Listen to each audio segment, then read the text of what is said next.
ยากหลายชนิดทุกทางใจด้านพัฒนาทรัพยากรทุกใจในเรียนยิ่งประเสริฐงามที่แท้ชุดหนึ่งก็เป็นนาพุทธภูมิจะมีน้ำมันน้ำหอมกาเทียมไว้ให้ก็ได้ในรถทรงเอาพุทธภูมิและพวกก็มีลำโพงเป็นลำดับแล้วก็หลังจากการนำเรียบร้อยจับข้อมาที่ต่อ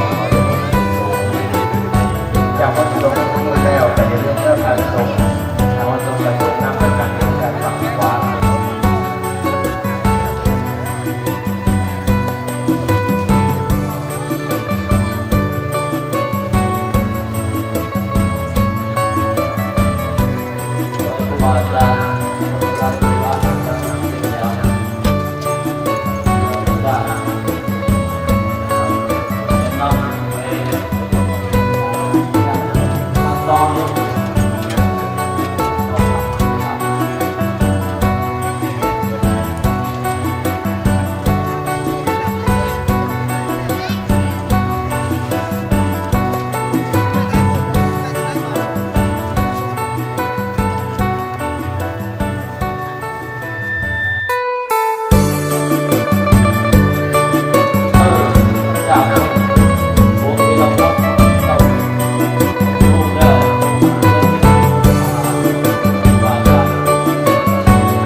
โอกาสวันดีไปปีนี้ดีนี่แห้งส่งกันน้ำกันระบบน้ำหอมวัดมาเอาทางด้านเพิ่มเด้อมาทั้งสองทางสีแดงเพิ่มมีน้ำหอมเหลืออยู่บริษัทพิธีน้อยหนึ่งแล้วมาเลยบริษัทกับมีน้ำหอมตอนนี้ท่านเที่ยวธรรมวงศ์จะมาเป็นบริหารน้ำหอมท่านของน้องแหวนของท่านน้องแหวนของครูบาอาจารย์มาเรียนร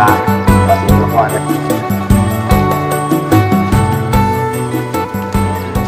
จงมีความสุขความเจริญปีใหม่